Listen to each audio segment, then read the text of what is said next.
자, 오전에 살펴볼 하나님의 말씀은 로마서 1장입니다.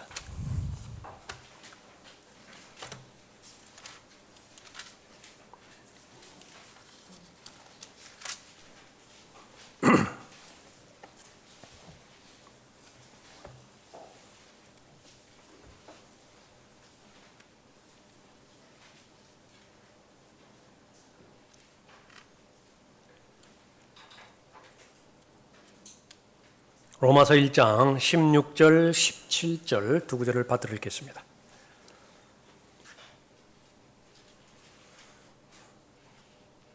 내가 그리스도의 복음을 부끄러워하지 아니하노니 이는 이 복음이 믿는 모든 사람을 구원에 이르게 하는 하나님의 능력이 됨이라.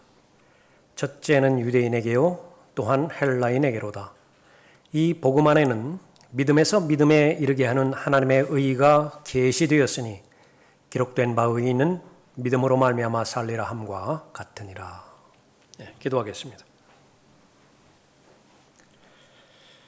아버지 하나님은 오늘도 변함없이 최상의 환경과 여건을 마련해 주시었고 무엇보다도 가장 귀하게 마음에 준비된 상태로 또 하나님 앞에 영과 진리로 경배드릴 수 있도록 인도하여 주시었습니다. 감사를 드립니다. 아버지 하나님께서 베풀어 주신 은혜에 귀하게 반응하는 그런 반응대로 마음에서 우러나오는 찬송과 마음의 깊은 염원들을 기도를 통하여 하나님 앞에 올려드렸습니다. 베풀어 주신 은혜대로 또 손길도 주님 앞에 드렸습니다. 이제 선포되는 말씀 영원히 썩지 않을 하나님의 말씀인데 각 개개인에게 들려주실 때에 가장 합당한 말씀으로 자신의 믿음과 잘 결합되어질 수 있도록 인도하여 주시고 믿음이 늘어날 수 있도록 도우시며 삶의 문제들이 해결되어질 수 있도록 인도해 주십시오. 말씀을 통한 하나님의 목적대로 열매 맺는 삶으로 인도하여 주시며 모든 죄와 불순종과 의심으로부터 자유로워질 수 있는 귀한 결과를 하나님의 능력으로 인도해 주시기를 간구를 드립니다. 말씀을 잘 깨닫고 이해되어질 뿐만 아니라 자신들의 좋은 결심과 결합되어서 믿음으로 정착될 수 있도록 인도해 주십시오. 저를 주님으로 충만하게 채워주시며 마귀가 이 시간 공격하지 못하도록 보호해 주시길 원합니다. 주 예수 그리스도의 이름으로 기도드렸습니다. 아멘. 자, 복음을 부끄러워하지 않는 사람들이라고 하는 제목으로 말씀드리겠습니다. 복음을 부끄러워하지 않는 사람들. 하나님의 말씀은 계시의 책인데 하나님의 말씀을 통하여 하나님의 누구신가를 알 수 있게 해 주시지요. 하나님은 사람을 하나님의 형상대로 창조해 주신 창조주이신데 왜 그 형상을 잃어버림으로 말미암아 이 죄로 인해서 인생의 무거운 짐을 지고 살아갈 수밖에 없는 것인가? 그 원천에 해당되지 않는 마귀를 계시해 주는 책이기도 하죠. 나는 누구인 것인가? 성경이 아니면 나의 분명한 구체적인 정체성을 알지 못하는데 나를 알게 해주는 책이기도 합니다. 어떻게 하면 하나님으로부터 하나님께 돌아가고 하나님께서 본래의 계획하신 창조의 목적대로 살아갈 수 있는 것인가? 죄 문제를 해결하는 것이고 저주를 풀어주시는 것인데 그 방법은 무엇인가? 그렇게 되려면 어떻게 해야 되는 것인가? 그 성경의 목적이죠. 그래서 우리는 부지런히 성경을 읽고 공부하고 또 성경을 듣는 이유가 거기에 있는 것입니다. 나는 누구인가? 내가 사랑하는 것들은 무엇인가? 같은 말입니다. 나는 누구인가? 내가 관심을 갖고 있는 것들은 무엇인가? 같은 말이에요. 내가 사랑하는 것을 얻기 위해서 나는 무엇을 포기해야 되고 무엇을 더 나아가서 미워해야 되는 것인가? 내가 건강을 소중하게 여긴다고 한다면 그 건강을 해치는 방해 요소들은 무엇들인 것인가? 나는 그 건강을 잘 유지하기 위해서는 습관이 결정적일 텐데 그 습관을 들이는 데 있어서 무엇이 필요하고 그 습관이 되지 못하게 방해하는 것들은 무엇인가? 나를 정의하는 것들이죠. 오늘 본문 말씀은 사람들에 대해서 언급하고 있는 것인데 복음을 부끄러워하지 않는 사람들입니다. 성경대로 믿는 사람이겠죠. 누가 성경대로 믿는 사람이겠습니까? 하나님을 사랑하는 사람이에요. 하나님을 사랑하는 사람은 복음을 부끄러워하지 않는 사람입니다. 오늘 본문 말씀을 통해서 두 가지로 하나님을 사랑하는 사람과 사랑하지 않는 사람의 특징 살펴보도록 하죠. 첫 번째로 하나님을 사랑하지 않는 사람은 복음을 부끄러워합니다. 하나님을 사랑하지 않는 사람은 복음을 부끄러워하는 사람인 것이에요. 그 이유는 세상을 사랑하기 때문에 그렇습니다. 내가 그리스도의 복음을 부끄러워하지 아니하노니. 바울의 개인적인 고백입니다. 이 고백을 성경에 기록한 까닭은 예수 그리스도를 믿는 모든 사람들 같은 고백으로 하나님 앞에 시인하기를 바라는 것이죠. 다른 것들은 부끄러워한다 하더라도 내가 복음 그것은 부끄러워하지 않는다라고 하는 것입니다.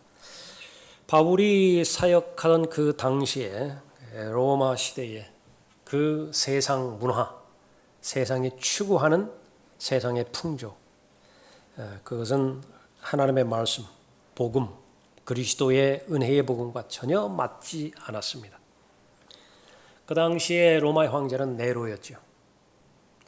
총체적으로 타락한 악한 황제였습니다.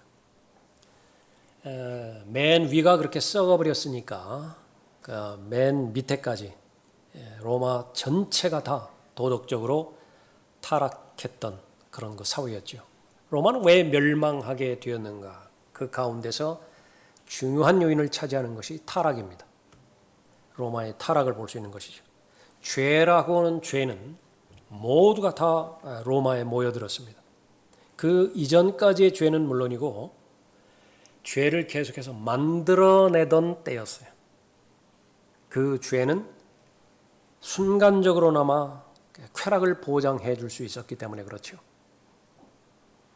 그런데 그 죄악된 세상에 정면으로 선포한 것이 거룩하신 하나님을 선포하는 것이었습니다. 그리스도의 은혜의 복음을 선포하는 것인데 거기에는 회개가 포함이 되어 있고요. 무엇으로부터 회개하는 것이죠? 지금 저질러진 모든 죄로부터 돌아서라는 것입니다. 거기에는 거룩함이 포함되어 있고 경건한 삶이 포함되어 있습니다. 하나님께서 인정하시고 하나님께서 받아들이는 삶을 추구하라. 그것이 요구사항이었죠. 로마는 이 상황을 받아들일 여지가 없습니다. 복음을 부끄러워하는 이유가 바로 거기입니다. 바울은 유대인이었습니다. 그 당시의 사람들은 유대인을 인간 이하로 취급을 했습니다. 유대인을 멸시하고 학대하고 또 노예로 삼았죠. 바울은 유대인 출신입니다. 복음도 구원도 유대인으로부터 나왔는데 어떠한 사람들도 이 유대인으로부터 나온 구원을 공유하기를 꺼려했습니다. 심지어 거의 대부분의 유대인들조차도 자신들로부터 나온 메시아를 거부해버렸던 것이죠.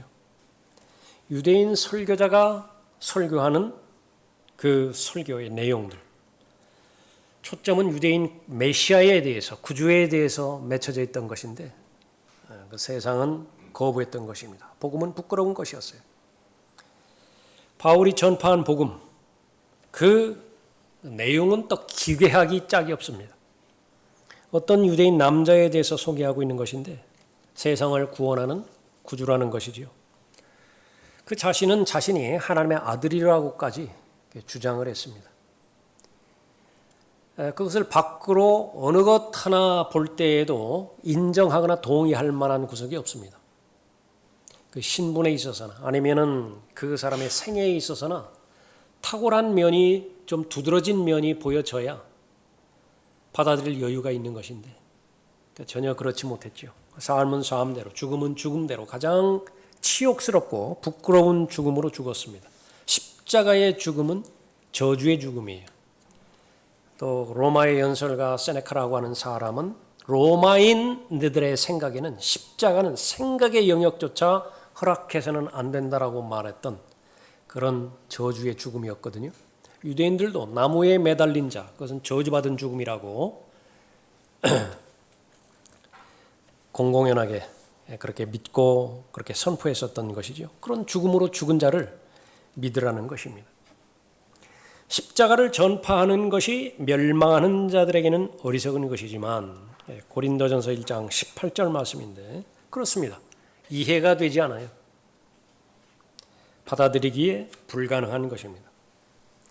십자가에 못 박히신 그리스도를 전파하노니 이것이 유대인들에게는 거치는 것이 되고 헬라인들에게는 어리석은 것이 되지만 인류 전체를 대표하잖아요. 유대인과 이방인으로 나누어져 있는데 그 이방인을 대표해서 헬라인이라 그렇게 말했습니다. 유대인은 유대인대로 거치는 것이 십자가이고요. 헬라인은 헬라인대로, 문명인은 문명인대로 십자가를 받아들이기에 불가능한 것입니다. 세상은 복음을 원하지 않습니다. 이 복음을 전파하는 사도 바울의 삶만 생애만 그렇게 본다 하더라도 그것이 무슨 진리를 전파하는 사람의 삶을 어느 것 하나 대표하지 못합니다. 예수 그리스도의 생애가 처음부터 끝까지 초라했듯이 바울의 생애도 너무나 초라한 삶이었습니다. 십자가를 들고 전파하는 곳곳마다 사람들의 원수가 되었고요. 사람들이 조롱했고 사람들이 박해했습니다. 투옥시켰고 잔인하게 되었어요. 예수 그리스도를 대했던 것이나 바울을 대했던 것이나 차별이 없었습니다. 빌립보에서 투옥되었고요. 계속해서 도망다녔고 데살로니가에서 도망쳤고 기껏 베레아까지 갔는데 또 거기에서도 박해를 당했죠. 아테네에서는요. 철학자들의 심한 조롱을 받았고 고린도에서는요. 바보 소리를 받았습니다. 조금 전에 살펴봤던 고린도전서 1장 18절 말씀이라든지 어리석도다, 어리석도다, 바보다, 바보다. 그리스도인이 되기를 거부하는, 싫어하는 가장 큰 요인 가운데 하나가 세상 사람들로부터 바보 취급당하지 않기 위해서입니다. 예수 그리스도를 개인의 구주로 영접하지 못하는 가장 큰 요인은요, 겁쟁이이기 때문에 그래요. 세상으로부터 조롱당하기를 싫어하기 때문에, 어리석은 사람 취급당하지 않기 때문에 그런 것입니다. 복음을 부끄러워하는 본질적인 영적인 이유, 그것은 바로 죄를 모르기 때문에 그렇죠. 내가 그리스도의 복음을 부끄러워하지 아니하노니 이는 이 복음이 믿는 모든 사람을 구원에 이르게 하는 하나님의 능력이 됨이라. 죄로부터 구원받는 그 구원의 능력은 하나님으로부터 나오게 되어지는 것인데 복음을 통해서 구원하는 것입니다. 이 복음은 죄가 없다고 한다면 불필요한 것이겠지요. 이 복음은 하나님의 심판과 지옥에 대한 형벌, 그것이 없다고 한다면 굳이 복음이 필요 없겠죠. 감염될 위험이 없는데 백신이 왜 필요하겠어요?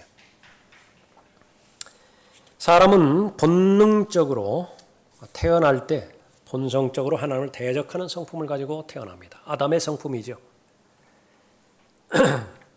이 성품은 환경이 개선된다고 해서 해결되는 것이 아닙니다. 개인이 노력한다고 해서 그 성품이 변화될 수 있는 것도 아닙니다. 어떤 사람이라 최소한 한 사람이라 하더라도 자신의 마음의 결심으로 자신이 이 죄 문제를 궁극적으로 해결할 수 있는 여지가 있다고 한다면 예수 그리스도는 십자가에 죽으실 이유가 없어요. 죽으실 필요가 없는 것입니다. 그것은 원천적으로 불가능하기 때문에 예수 그리스도께서 십자가에서 고난당하시고 박해당하시고 피 흘려 죽으셔야 했던 것입니다. 그 십자가가 필요 없다고 하는 모든 사람은요, 예수 그리스도께서 헛되이 죽으신 것입니다. 신학은 계속해서 발전하죠. 인류의 문명이 발전하듯이 이 논리, 이 학문도 계속해서 발전합니다. 그 결과는 무엇이냐 그러면 지옥을 불신합니다. 왜냐하면 부끄럽기 때문에 그래요. 지옥을 말하는 것은 아주 수치스러운 신학이에요. 그러나 지옥이 없다고 가르친다고 한다면 예수 그리스도의 가르침은 거짓이 되는 것이 그 결론입니다. 예수 그리스도는 자신의 설교 가운데서 최소한 3분의 2 이상은 지옥에 대해서 전파하셨고요. 그 결론은 지옥에 가지 말라는 것입니다. 사람으로서 절대로 가서는 안 되는 곳이 지옥이라고. 지난주에 거리에서 설교할 때, 이 복음을 증거할 때 한 고등학생 정도 되는 아이에 갔습니다. 그러니까 용기를 내서 그 설교자의 설교에 대해서 반항을 합니다. 아주 너무 불쌍하더라고요. 녹색불로 바뀌어서 걸어가는데 그 기간 동안에 20초이든 30초이든 같은 말만 계속 반복해서 선포해 줬습니다. 사람으로 태어나서 절대로 가서는 안 되는 곳이 지옥입니다. 사람으로 태어나서 절대로 가서는 안 되는 곳이 지옥입니다. 지옥은 여러분과 같은 사람이 감당할 만한 곳이 못 되는 것입니다. 지옥에 대한 실제에 대해서 인식하지 못하면서 예수님을 믿는 것은 그것은 다 헛된 믿음입니다. 그러나 오늘날 마지막 날들 그 가르침은 계속해서 변질되어져 가고 있는 것이지요.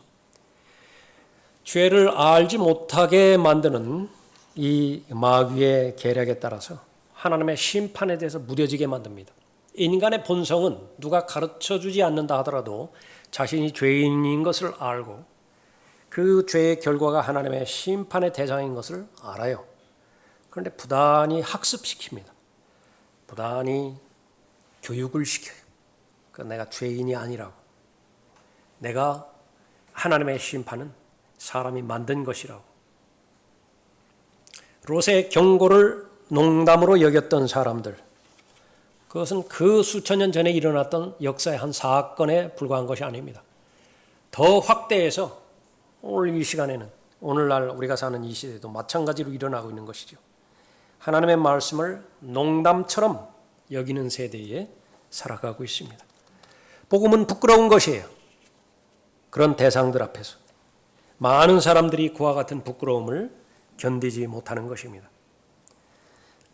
예수 그리스도의 복음을 부끄러워하는 사람들은 또 다른 복음을 만들어냄으로 인해서 그 수치를 감추고자 합니다.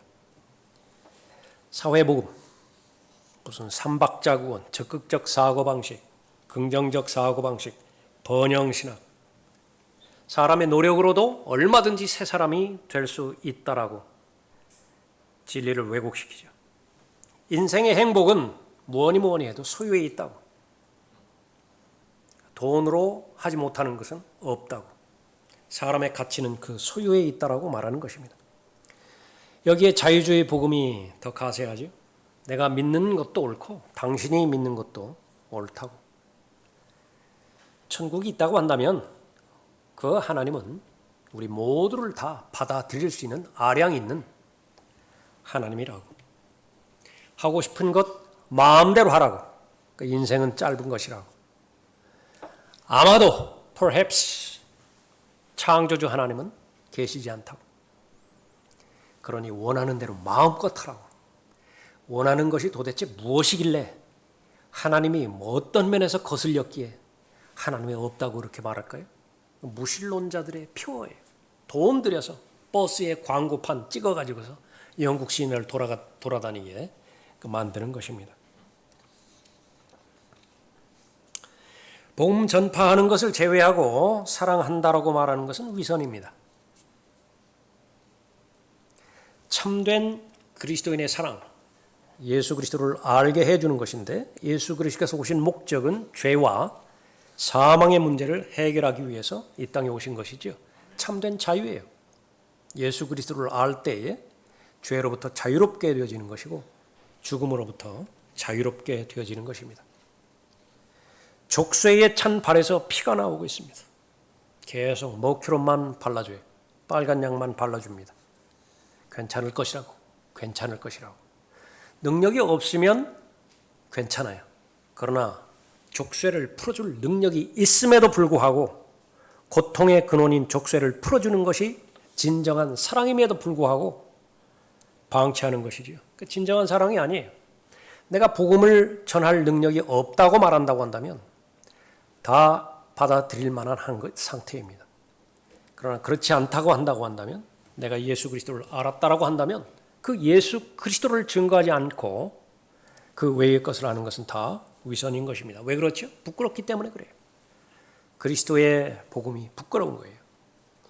이것이 이 부끄러움은 교회적으로 오염이 되어서 전 세계가 다 예수 그리스도를 부끄러워하고 있습니다.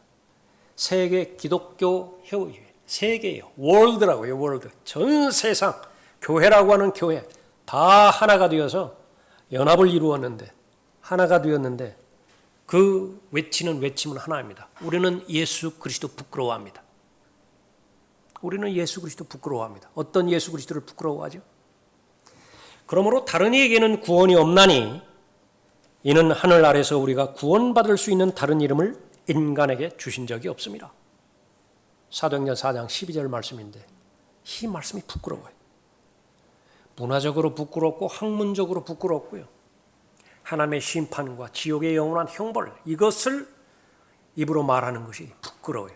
수치스러워요. 십자가를 통한 구원의 진리, 이게 너무 진부해요. 몇천 년 전의 사실인데 이것을 아직도 움켜쥐고 아직도 사실이라고 말하는 것에 대해서 부끄럽다고요. 이 사상이 마지막 날들을 살아가고 있는 오늘날 사람들의 뇌리에 잠식해 가고 있는 것입니다. 바울의 메시지는 이것과는 다릅니다. 거칠어요. 단순합니다. 명확해요. 당신은 죄인입니다. 죄 가운데서 죽는다고 한다면 하나님의 심판의 결과 지옥에 가게 됩니다. 그러나 하나님께서 당신을 사랑하셔서 하나님 자신이 죽었는데 예수 그리스도의 십자가의 고난을 통해서 구원의 길이 열렸습니다. 당신의 죄들을 위해서 죽으신 분이 예수 그리스도시고 붙이셨다가 성경의 예언대로 셋째 날에 살아나셨는데 그 사실을 믿으면 당신은 구원받는 것입니다. 어려운 내용 아니죠? 복잡한 내용 아니죠? 하나님을 사랑하지 않는 자들은 그리스도의 복음을 부끄러워합니다. 적극적으로 사랑하지 않는 모든 것은 다 부끄러워하는 것이에요. 어떤 친구에 대해서 말합니다. 그 친구 아주 진솔하고 아주 사람이 성실하고 그렇지? 부정할 수는 없으니까. 그저 그렇지. 그러니까 적극적으로 자랑하는 거 아니에요. 그 사실은 적극적으로 사랑하는 것 아닌 것입니다. 왜 복음을 부끄러워하는 것입니까? 그러니까 그것은 바로 하나님을 사랑하는 사랑이 없기 때문에 그렇습니다. 우리가 살고 있는 이 시대에 복음을 가장 방해하고 있는 가장 적극적인 요소는 인본주의입니다. 이단이 아니에요. 아담의 성품인 옛 성품 안에 바로 마음의 중심에 예수 그리스도를 모시기를 꺼려하고 자기 자신이 우상이 되어져 있는 그런 그 상태에서 휴머니즘, 인본주의, 거칠은 십자가의 복음의 능력을 거부하고 계속해서 다듬어 나가는 것입니다. 바울이 고린도후서 11장에서 염려했던, 우려했던 사실이죠. 또 다른 영, 또 다른 예수, 또 다른 복음입니다.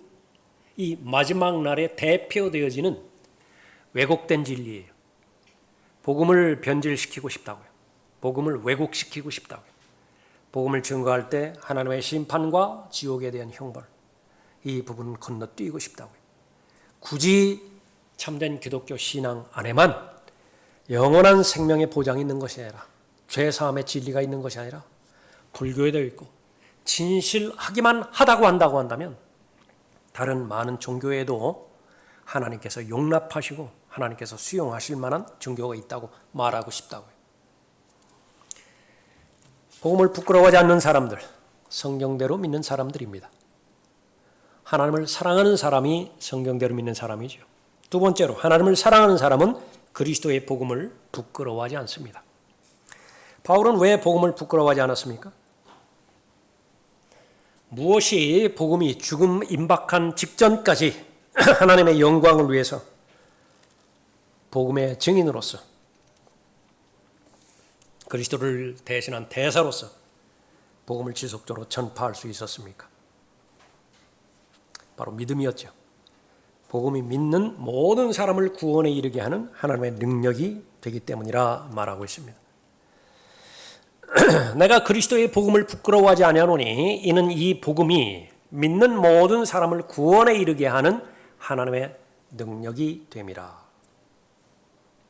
구원이라고 하는 문제에 있어서 우리는 너무나 자주 들었기 때문에 그것은 하나님이시기 때문에 너무 당연하게 구원하시는 것이라고 잘못 생각할 수 있습니다. 그러나 그렇지 않습니다. 성경을 통해서 계시된 하나님의 성품, 그것은 제일 첫 번째로 거룩하신 분이시죠. 얼마만큼 거룩한 분이냐? 아무리 성실하게, 아무리 신실하게 하나님을 섬겼던 분이라 하더라도요, 성경의 계시의 내용이라고 한다면 그분을 보면 본 즉시로 죽어요. 그것이 성경을 아는 사람의 고백입니다. 이 사실을 모르는 사람들이 농담 삼아서 하나님을 보여주면 믿겠다라고 하는지만은요, 그럴 여유가 없어요. 하나님을 보자마자 죽어요. 거룩하신 분입니다. 그분 앞에 죄가 용납될 수 없기 때문에 그런 것이죠. 우리가 이해할 수 없는 것은 하나님께서 회개를 하셨어요.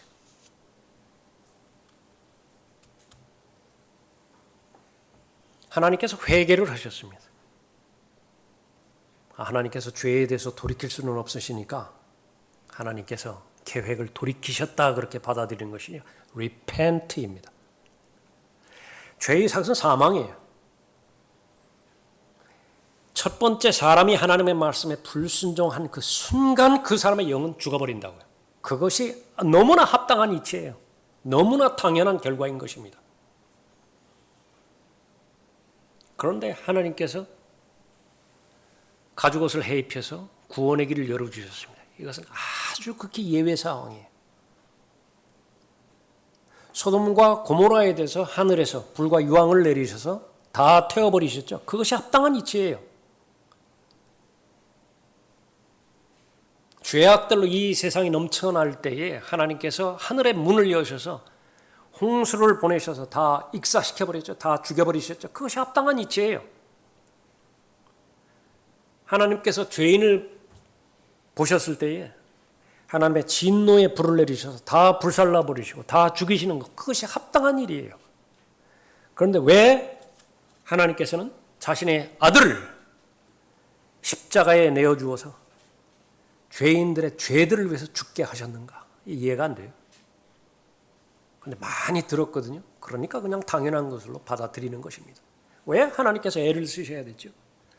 역시 마찬가지로 이해할 수 없는 하나님의 사랑 때문에 그렇습니다. 하나님의 사랑은 이해가 안 돼요.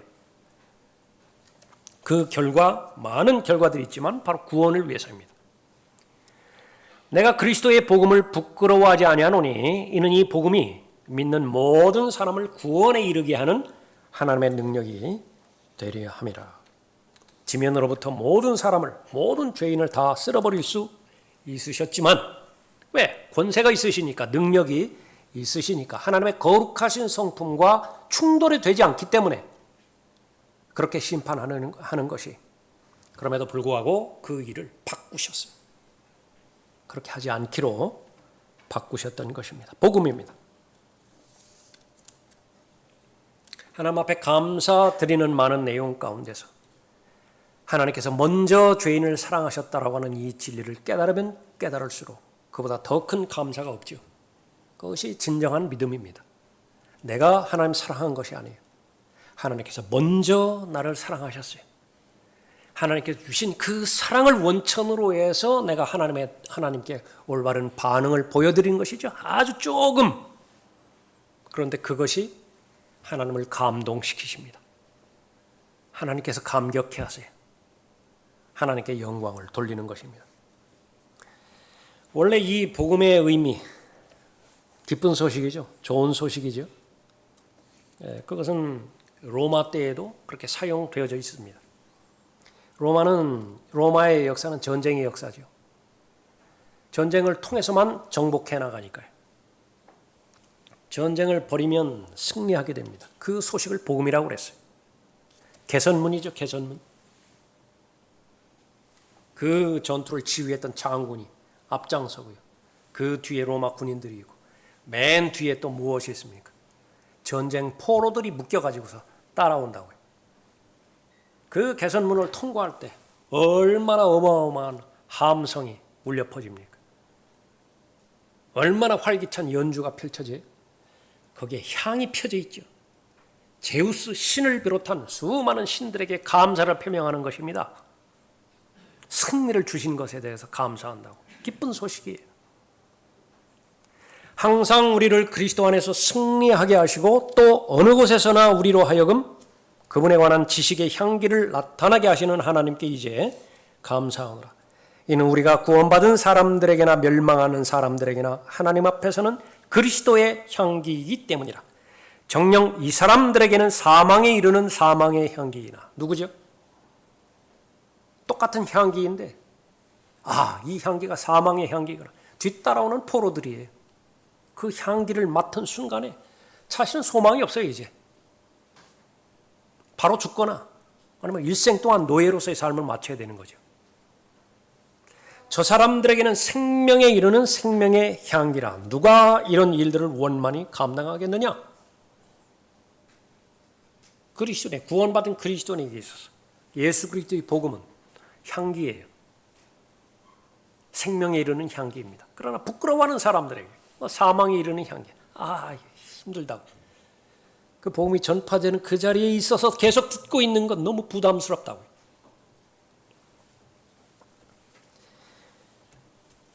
로마는 정복의 국가를 대표하는 제국이었으니만큼 늘 승리하는 자였습니다. 이겨요. 싸움만 하면 이깁니다. 그에 비해서 예수 그리스도의 복음을 들고 나가는 사람들은 늘 박해의 대상이었어요. 아주 초라한 삶으로 일관했습니다. 무엇에 비유를 했느냐? 도살당할 양 같아요. 세상 한복판에 서 있는 그리스도의 복음을 소유한 사람들은 도살당할 양이에요. 기록된 바와 같으니 우리가 주를 위하여 온종일 죽임을 당하였으며 도살당할 양으로 여김을 받았나이다 라고 하였느니라. 그러나 이 모든 일에서 우리를 사랑하시는 그분으로 말미암아 우리가 이기는 자들보다 누구라고요? 박해자들.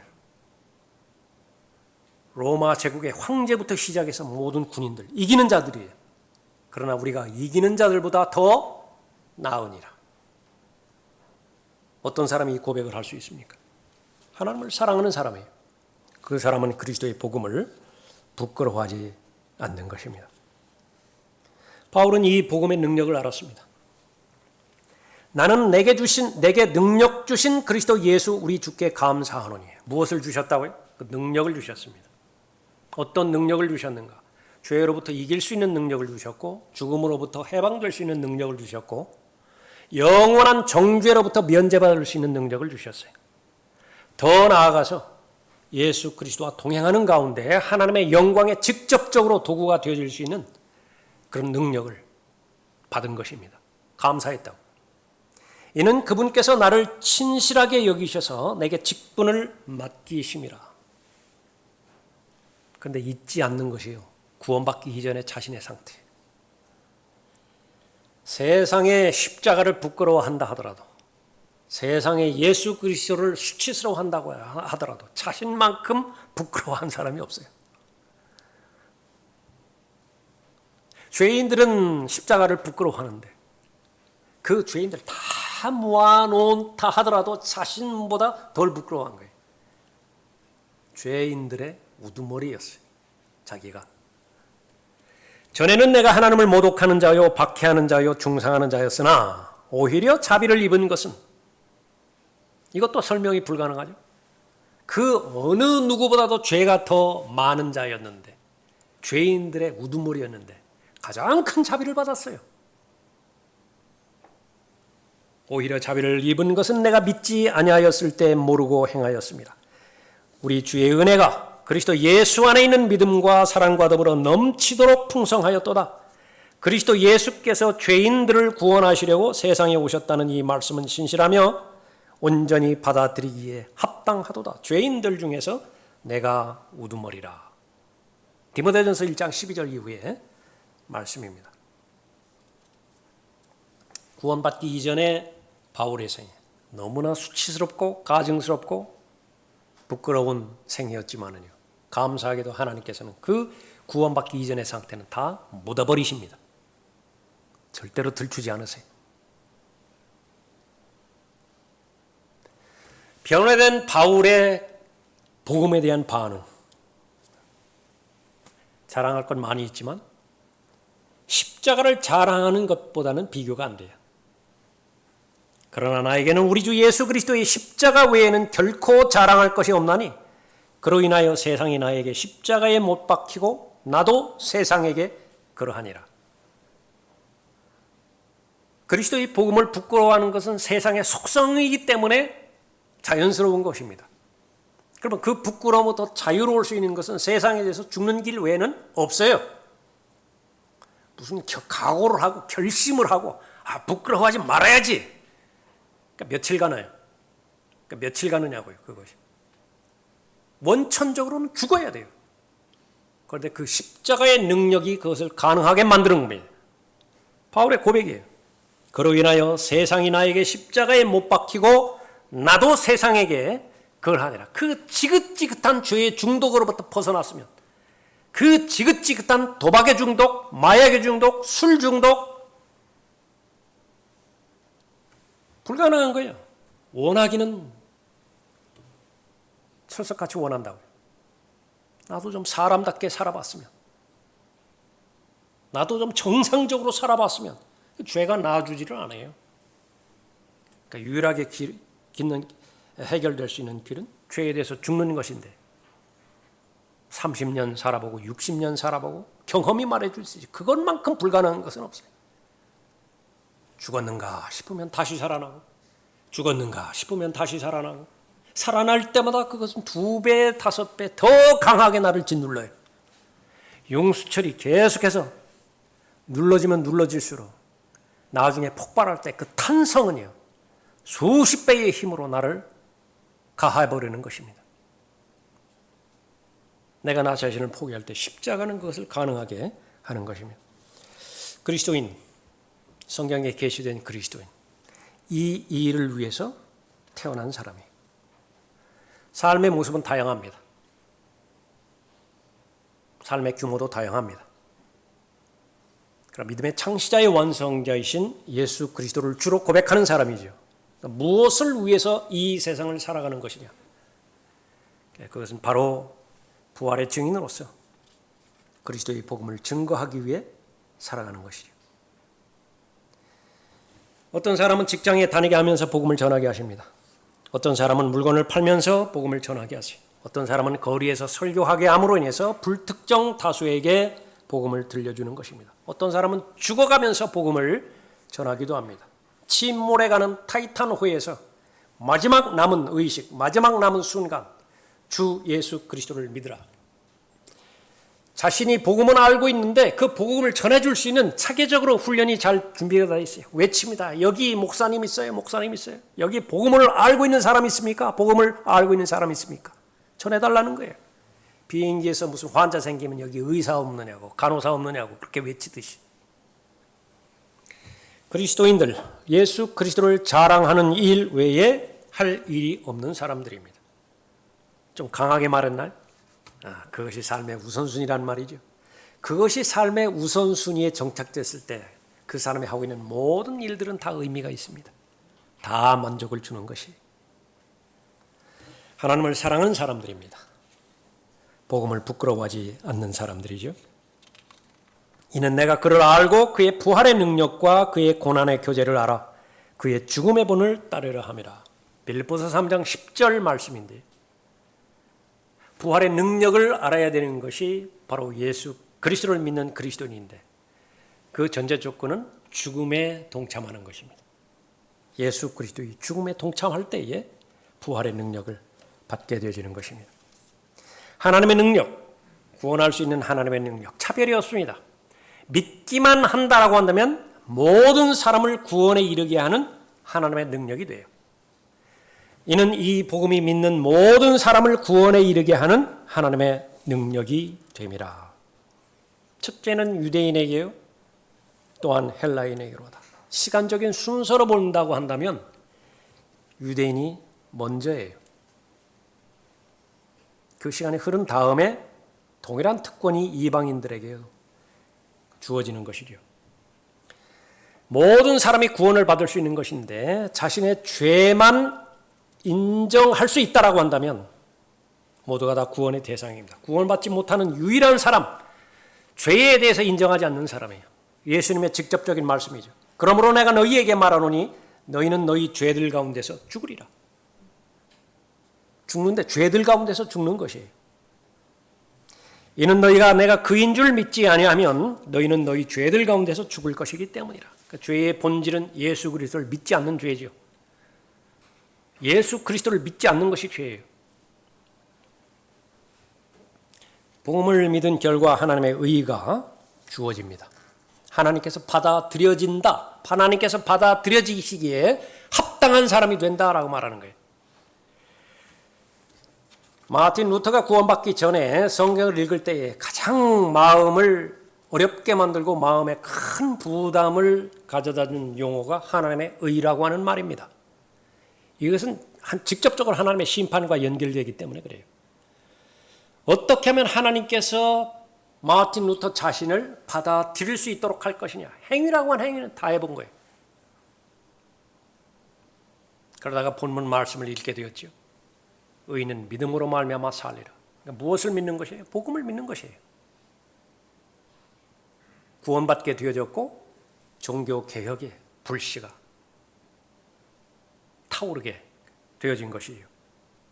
그러므로 우리가 믿음으로 의롭게 되었으니 이 말씀 역시 마찬가지로 너무나 여러 번 받아들여졌기 때문에 일상화되었을 수 있습니다. 하나님께서 나를 받아들이신다? 이것은 인생에 있어서 참 본질 가운데 본질적인 문제입니다. 결국은 나의 일생을 살았는데 그 일생이 하나님께서 받아들이실 인생인가 거부할 인생인가 이 결과가 남는 것이거든요. 종교가 둘로 나뉘어졌는데 하나는 아벨의 종교이고 하나는 카인의 종교예요. 받아들여지는 아벨의 종교에 속한 사람이냐, 아무리 지극정성으로 다가 준비했다 하더라도 하나님께서 거부하는 카인의 종교인 것이냐. 복음이 해결하는 것입니다. 예수 그리스도를 믿는 믿음이 하나님께서 그 죄인을 받아들이는 것입니다. 믿음에서 믿음에 이르게 하는 하나님의 의라고 말씀하셨죠. 믿음의 시작은 예수 그리스도이십니다. 믿음의 완성, 그것도 마찬가지로 예수 그리스도이시죠. 나는 누구인가? 내가 사랑하는 것들은 무엇인가? 나를 규정하는 말이죠. 나는 누구인가? 나는 무엇을 부끄러워하고 나는 무엇을 부끄러워하지 않는 것인가? 본문 말씀에 의하면 같은 말입니다. 성경의 목적은 내가 나를 알게 하는 데 있죠. 내가 누구예요? 그리스도인이 마땅히 부끄러워해야 되는 것이 있습니다. 그런데 부끄러워하지 않아요. 그런 것들은. 그들이 가증한 일을 행할 때에 부끄러워하였느니라? 부끄러워하였느냐? 아니라. 그들은 조금도 부끄러워하지 아니하였고 얼굴도 붉히지 않았도다. 에레미야 8장 12절 말씀이에요. 디모데후서 4장에 있어서 똑같이 질문할 수 있습니다. 그들이 가증한 일을 할 때 부끄러웠느냐? 가증한 것도에 가장 가증한 것이 무엇이에요? 하나님의 것들 왜곡시켜 뒤틀어버리는 것이죠. 참된 하나님의 사랑을 왜곡시켜서 더러운 사랑으로 변질시켜버렸습니다. 돈 사랑, 자기 사랑, 쾌락 사랑으로 다 바꿔버리고 이름만 하나님 이름 붙여버렸어요. 하나님 잘 믿는다고 합니다. 과연 그런 것인가? 그리고 그렇게 하고서도 부끄러워하였느냐? 아니라 정말로 부끄러워해야 될 것은 무엇입니까? 사도 바울의 고백처럼 구원받기 이전의 상태예요. 무엇을 추구했죠? 무엇을 향해서 자신의 생애를 투자했습니까? 우리가 음란과 정욕과 술 취함과 방탕과 연락과 혐오스러운 우상 숭배를 행하여 이방인들의 뜻을 행하는 것은 지난날의 생활로 충분하도다. 그런데 복음이 복음되지 못한 상태에서는요, 이집트를 그리워하는 거예요. 거리상으로 보면 훨씬 가나안 땅이 가까이 놓여 있음에도 불구하고 그 옛날에 떠나온 이집트를 그리워해요. 그곳으로 다시 돌아갈 수만 있다면, 그곳으로 다시 돌아갈 수만 있다고 한다면. 마지막 날들을 살아가는 그리스도인들이라고 하는 사람들, 경건의 모양은 갖추어져 있을지 몰라요. 그러나 그 속마음은 온통 세상 사랑과 세상 부러움으로 가득 차 있습니다. 무엇 때문에 하나님을 믿는 것이냐? 세상에서 욕망을 추구하기 때문에 그래요. 성취시킬 목적으로 사랑하고 있는 것입니다. 하나님께서 주신 것들 가운데서 하나도 헛된 것이 없죠. 하나님께서 주신 것들은 다 목적이 있는 것입니다. 언제 그렇죠? 삶의 우선순위가 바로잡혀 있을 때. 그 우선순위 가운데 제일 먼저는 구원입니다. 하나님께서 나를 구원하신 그 구원의 사건보다 더 큰 사건이 내 생애 가운데서 있다고 한다면 다시 원점으로 돌아가세요. 내 진실성을 다시 한번 확인하세요. 그 전에는 구원이 최고의 나의 기쁨의 사건이었고 감사의 사건인데 지금은 그렇지 않습니다. 첫사랑 잃어버린 거예요. 다시 찾으셔야 되겠죠. 그러므로 누구든지 이 음란하고 죄 많은 세대에서, 음란하고 죄 많은 세대에 추구하는 것은 바로 돈이죠. 온 세상을 얻는 거예요. 무엇을 희생하고서라도요. 자신의 혼을 희생하고서라도, 자신의 혼이 지옥에 방치되는 한이 있다 하더라도 이 세상을 얻어야 돼요. 그것이 악하고 음란한 세대입니다. 누구든지 이 음란하고 죄 많은 세대에서 나와 내 말들을 부끄럽게 여기면 인자도 거룩한 천사들과 함께 자기 아버지의 영광으로 올 때 그 사람을 부끄럽게 여길 것이라. 부끄러움 당하지 않을 보장을 로마서 10장 11절에서 말씀하셨는데 누구든지 그를 믿기만 하면 된대요. 이것은 성경이 보장해 줍니다. 성경이 말씀하시기를 누구든지 그를 믿는 자는 부끄러움을 당하지 아니하리라고 하였느니라. 바울이 복음의 전파자로서 복음을 증거하다가 투옥되기도 하고 세상으로부터 박해받기를 했는데 같은 똑같이 믿는 믿음의 사람들이 그 바울을 부끄러워했어요. 아주 수치스러워했다. 세상으로부터 좀 대우를 좀 받았으면 좋겠는데, 세상이 좀 인정하는 교회, 세상이 좀 인정해주는 그런 목사가 되었으면 좋겠는데 가는 곳마다 박해의 어려움이에요. 그런데 같은 믿음을 공유했다라고 고백하려니 내가 말이 아니에요. 부끄러워했다고요. 아주 부끄러워했어요. 그러므로 너는 우리 주의 증거나 그의 죄수된 나를 부끄러워하지 말고, 그 사람들에게 진리를 말하는 것이다. 나 부끄러워하지 말라. 그러므로 너는 우리 주의 증거나 그의 죄수된 나를 부끄러워하지 말고 하나님의 능력에 따라 복음을 위하여 고난의 동참자가 되라. 거리에서 여러분의 목사를 만났습니다. 여러분의 반응은 어떻게 될 거예요? 반갑게 뛰어오시겠습니까? 아니면 보자마자 얼굴 돌리시겠습니까? 오네시포로, 제일 먼저 오네시포로에 대해서 감사했던 것은요, 나를 부끄러워하지 않았대요. 죄수된 나를 부끄러워하지 않았다고 말합니다. 나의 사슬에 매인 것을 부끄러워하지 아니하였으며 많은 것들로 나를 섬겼는지 내가 아느니라. 누가 그리스도의 복음을 부끄러워하지 않습니까? 하나님을 사랑하는 사람이에요.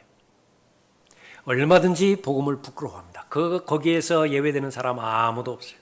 바울도 복음을 심히 부끄러워했습니다. 심지어 구원받은 이후에 그리스도의 제자들 가운데 몇은요, 그리스도의 복음을 심히 부끄러워했어요. 나중에 가서야 그 부끄러움을 극복했습니다. 결론은 한 가지입니다. 하나님을 사랑하는 사람들, 궁극적으로 그 부끄러움을 극복할 것이, 그 사람은 자랑하는 사람이죠. 그러나 나에게는 우리 주 예수 그리스도의 십자가 외에는 결코 자랑할 것이 없나니 그로 인하여 세상이 나에게 십자가에 못 박히고 나도 세상에게 그러하니라. 누구든지 믿는 자에게는 구원에 이르게 하는 하나님의 능력입니다. 바울은 유대인에게나 헬라인에게나 누구에게나 있어서 돈을 얼마 꾸은 적이 없어요. 고백합니다. 나는 빚진 자라고. 그 빚을 갚기 위해서 내일 모레로 미루지 않습니다. 한 달, 두 달 뒤로 미루지 않아요. 지금 계속해서 그 빚을 갚을 준비가 되어 있다고 말합니다. 그런데 그것이 부끄러운 일이 아니라 마땅히 해야 할 일이라고 말합니다. 만약에 이것을 뒤로 미룬다든지 나와는 무관한 일이라고 받아들인다라고 한다면 나에게 화가 있을 것이라고 스스로에게 말합니다. 이는 내가 부득불해야 할 일이기 때문이라. 만일 내가 복음을 전하지 아니하면 정녕 내게 화가 있으리라. 여러분은 무엇을 위해서 가장 먼저 기도합니까? 많은 필요한 것들이 있죠. 그 가운데 오늘 본문 말씀을 추가하십시오. 복음을 증거할 열정을 지속적으로 주십시오. 위로부터 하나님의 사랑이 먼저 내게 임하지 않는다고 한다면 나는 복음을 부끄러워할 수밖에 없습니다. 그 복음이 복음의 자리에 위치하지 않는다고 한다면 다른 것들이 대체해요. 육신의 정욕, 안목의 정욕, 생의 자랑인 것들로. 하나님께서 여러분에게 주신 것 가운데 하나도 가치 없는, 쓸모없는 것들이 없습니다. 그러나 마귀는요, 여러분의 삶의 우선순위를 바꾸어 내므로 인해서 다 무익하게 만들고자 하는 것입니다. 여러분의 첫 번째 마음의 중심, 그것은 하나님의 사랑이죠. 그 하나님의 사랑은 복음을 부끄러워하지 않고 복음을 자랑하는 것입니다. 무엇을 통해서 이룰 수 있죠? 말씀과 기도를 통해서 성령 하나님께서 여러분을 충만하게 채워주실 때에 가능한 것입니다. 구원받은 사람, 하나님을 사랑하는 사람, 그리스도의 복음을 부끄러워하지 않는 사람입니다. 기도하겠습니다. 은혜로우신 아버지 하나님, 복음을 부끄러워하지 않는 하나님의 사람들의 그 복음의 전파를 통해서 오늘 우리가 살고 있는 이 세대까지 와서 저희들 복음의 혜택을 누리고 있습니다. 이 복음은 죄와 심판과 지옥의 모든 형벌을 해결해 줄 수 있는 하나님의 기쁜 소식입니다. 자유롭게 해줄 수 있는 하나님의 기쁜 소식입니다. 구원의 역사에 참여한 모든 하나님의 자녀가 적극적으로 예수 그리스도의 복음을 감사하고 즐거워하고 또 감격함으로 인해서 바울의 고백처럼 자랑할 수 있는 하나님의 사람이 될 수 있도록 인도해 주시기를 간구를 드립니다.